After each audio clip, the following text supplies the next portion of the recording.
What is going on, guys? Jason Burke here, Styles Clash for Life, coming at you on YouTube, and today I've got another edition of The Drive-In, where I watch recently released films and tell you guys whether they're worth watching, worth waiting for, or worth skipping altogether. Today I've got one that's been in the news for a lot of different reasons, promotionally, talking about sociologically, psychologically, what has happened with people's reaction to this movie. It is one of 2022's most talked about horror films, which makes me happy. That is Terrifier 2, which was meant to have a very small release in theaters after its release, and it's gotten a lot of feedback for staying in theaters and making money, and that's a really, really cool thing for an independently funded project. But I'll talk about it real quickly after I get to the credits. But I feel like this is one of the ones that I have a lot of opinions on, for good and for bad. There's a lot of positives and negatives to this film, and I want to get to those right now. This film was written and directed by Damien Leone, starring Lauren Lavera as Sienna, Elliot Fulham as Jonathan, and David Howard Thornton as Art the Clown. And basically, Art the Clown from the first film, you guys saw him in All Hallows Eve in one of the segments in the VHS-style movie. They had Terrifier that came out a couple of years ago, and now he is back in Terrifier 2. David Howard Thornton's character, Art the Clown, was resurrected, and he is back to terrorize, in some ways, the remaining survivor from the first film, and a bunch of new characters here as well on Halloween night. Right away, I'll get into a big positive, and I mentioned this already, but independent budget. So these guys were on a very small budget. These are indie filmmakers who are setting out to make a mainstream slasher. Mainstream is pejorative, but setting out to make a slasher, and right away, you saw the success of this movie. The diehard fans of All Hallows Eve, and especially of Terrifier, loved the first film for its unabashed, raw, unapologetic style, right? This is a slasher that is, not only is it hearkening back to the slashers of old, but it's a more visceral, more angry, more gorehound, kind of an extreme slasher. This is kind of the closest thing you can get to extreme, while still kind of being accepted somewhat in the mainstream. So the hardcore horror fans love this. And right away, we saw the crowdfunding get like 450% of its goal, right? So it went from a very small amount of money they had naturally to crowdfunding, to then getting themselves a limited theater release, to now grossing over $10 million. There were reports in theaters that people were passing out, they were throwing up. People are reacting very virally to this movie that aren't the hardcore horror fans, and the hardcore fans loved it. They love seeing reactions like this. We've not heard reports like this since like The Exorcist, right? I can still recall hearing these kind of reports in the mid to late 70s, and this kind of movie brought back those glory days for the hardcore horror fans. To be able to be indie filmmakers and make that kind of money, and then to go on to make this kind of movie with such a length that it is, and put it in theaters and make millions of dollars, really gives hope to all of us indie filmmakers. It's part of why I wanted to review this. I myself am an indie short filmmaker. You've seen on my channel I have several shorts up here. I have an unlisted link for my newest 48-hour film on my channel. If you guys want the link, I'll post that below if you like. But yeah, somebody who writes indie books and makes indie horror films can really be inspired by the fact that this movie has done so well, nationally, financially. It gives all the indie filmmakers hope, and myself as an indie filmmaker, it makes me very happy to see that we're not just getting the same old theatrical releases. We're not just getting the Blumhouse versus A24 stuff. We're getting other independent companies. Bloody Disgusting helped to produce this, or at least hosted it, and now, they're making millions of dollars. So hardcore horror and a legitimate niche of a really vocal minority of the hardcore horror fans can make these things successful, which gives hope to horror creators everywhere, and I love that. The second thing for me right away is gore. The gore in this movie. If you guys like the gore in the first movie, if you like realistic effects, if you like unabashed gore, if you like a lot of blood, if you like a lot of long takes of really psychologically messed up gore, you're going to get more of that in this film. This film, for the positive, anyone that likes the first Terrifier and wants to see a longer Terrifier, because the first one was like 82 minutes, anyone that wants to see a longer version of that film, you're going to get that here. It is an unabashed, there's a lot of like the tension moments, there's a lot of like long takes with Art the Clown just doing his facial thing and stalking people. There's a lot of just kind of the horror comedy in a way where he's kind of just making faces. And then you get some really dark gore. Damien Leone, I think, did the effects on his own with one or two other team members. But Damien Leone's effects, I think he almost kind of made this film in some ways to showcase what he can do as an effects artist, because my goodness, these effects are so realistic. I can see why people in theaters were throwing up and passing out. That's not, my stomach is not set for that. I'm not really against those things. They don't really faze me. But there were some moments that I went, oh, they really took this effect really far, and they lingered on it. They do the effect and they don't cut away. They go to it and they go back to it over and over again in a way that really makes you look at the effect, and then you're looking for holes. You're looking for things that are cheats for someone that works with effects a lot. And there are no cheats in this. The effects, they expose them, but they don't overexpose them. There's nothing bad about the effect. So you really like the way that Damien Leone does these effects and takes the time to show off the effects to the hardcore horror fans. I've said hardcore horror fans now about 20 times, so you're getting the picture. Another big positive, more character. The first film got bashed, and somewhat rightfully so, for just kind of being a slasher with no heart to it. There was no exposition. There was no reason for a lot of it. We didn't know kind of why anyone really existed. And in this film, while it's still an issue, and I'll get to this later, but there's a lot more character development in this film, particularly with the main family, the mother character, who I forgot to write down here, and also Elliot Fulham as Jonathan and Lauren Lavera as Sienna. You get a lot of backstory on the protagonists. They have a lot of previous traumas. They've got some medication issues. They've got some previous family issues with some family health that has come back to haunt them. They've got some memories of family that's been killed in the past. I don't want to spoil anything, keeping this review non-spoiler because the movie is still new and is on Screenbox right now. Go check it out.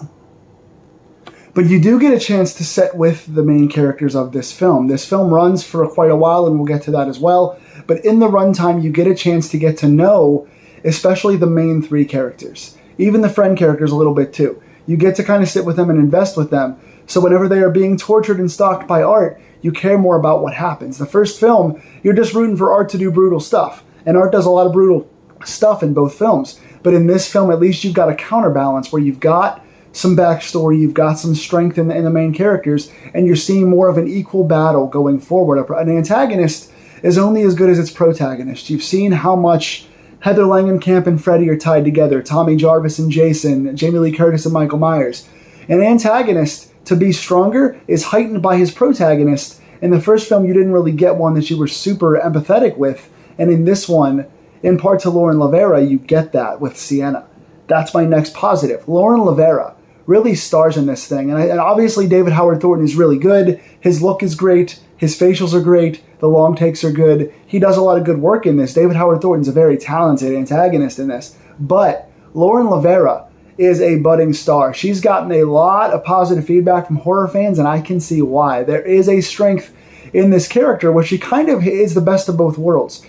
Right? She's kind of ostracized and isolated and a bit of that kind of introvert character in a way because of what she's gone through and how she's looked at by the outside world and by her family. But she's also still kind of an alternative cool chick where she can kind of beat to her own drummer in a positive way. And that gives kind of both archetypes, right? So she's the strong, empowered, pretty girl who has friends, but she's also the ostracized kind of nerd who's been through it all, who can see it through and kind of beat her demons. So the entire time you're rooting for her to use this character that's been created for her. There's kind of a background character that's created for her that's pretty cool, that represents a lot of good and purity against this evil, and you're kind of rooting for her to overcome her inner family demons and also this demon that is now chasing her. So Lauren Lavera rises a very good counterpoint against David Howard Thornton.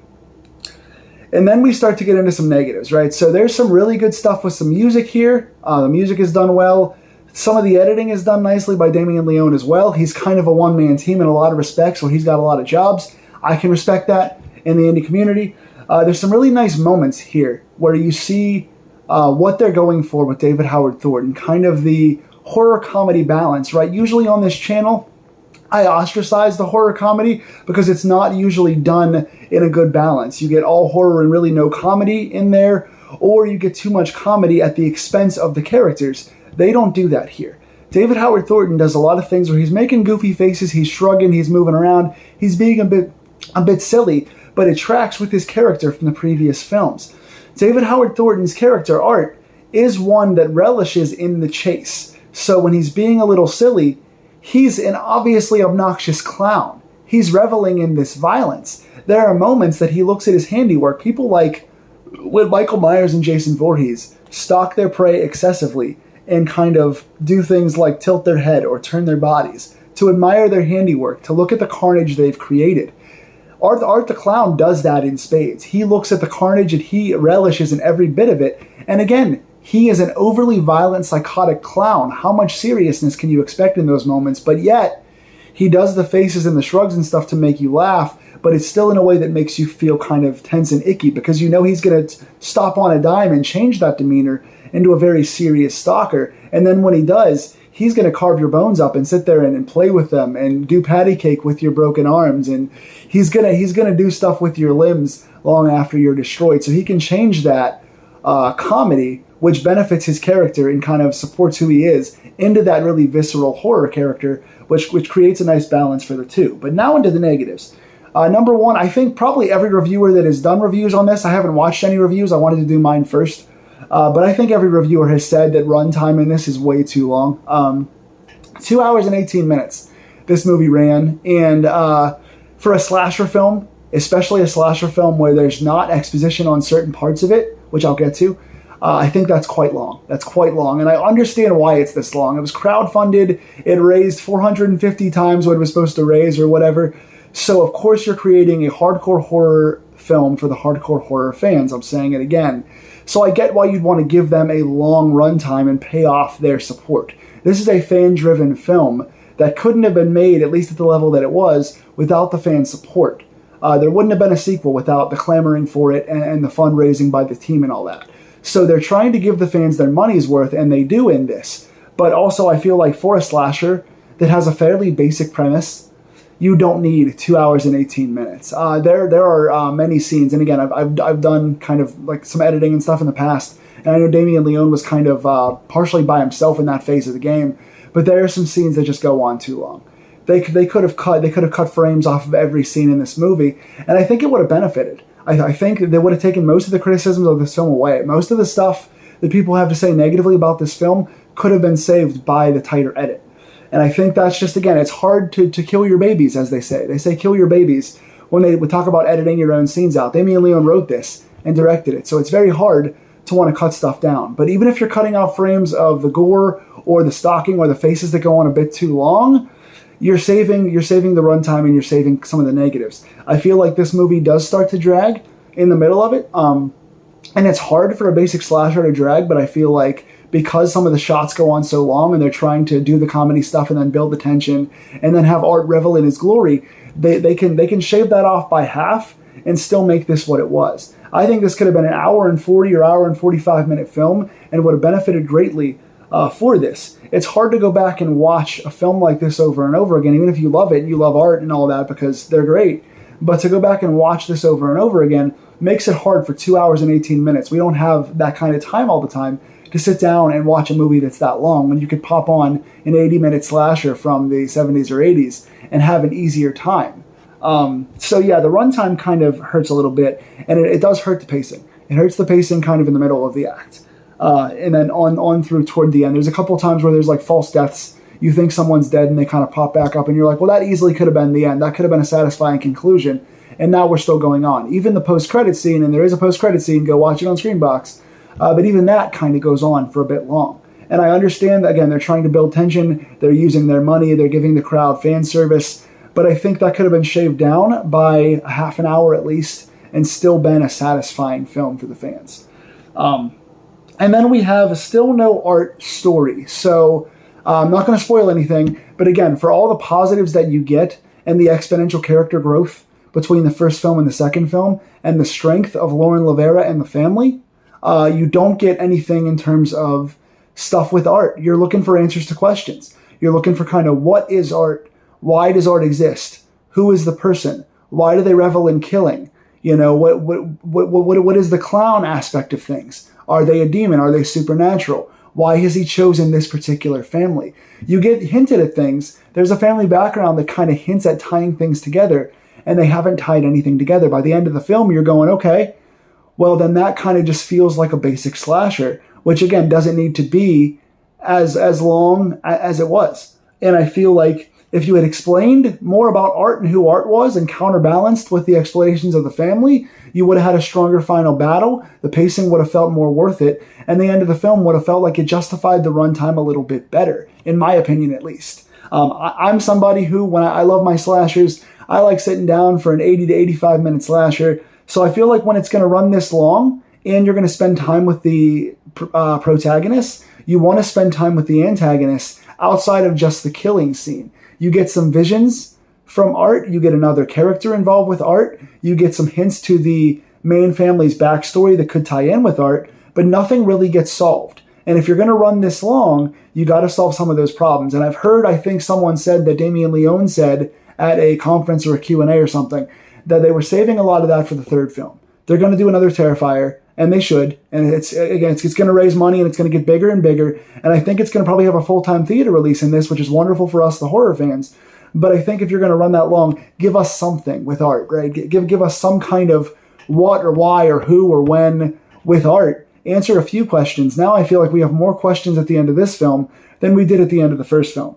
But overall, again, if you like the Terrifier films and you like slashers and you like to see what horror can be in terms of its unabashed, unapologetic nature, this is the movie for you. This film is probably, to me, and I've seen a lot of the video nasties, and I'm not sure if I've seen the cut-down versions or the full versions, but I've never seen a film this gory that lingers in its gore and does so much realistic, nasty gore. And I'm a gore person. I'm not a gore hound necessarily. I'm a gore person. But people that are not gore people are going to look at this film and say, oh, what a disgusting film. All it is just a slasher that is torture porn. It's like the Eli Roth genre. It's that the Saw sequels, the Hostel sequels, stuff like that. I like a lot of those films. I think the crowd is overreacting to a lot of those films. Non-horror fans or fans that aren't necessarily gore hounds might not like this film because it is so much. It is so long. It is so lingering. It is so gory that the people that aren't fans of that stuff are not going to like it. But if you're a fan of Terrifier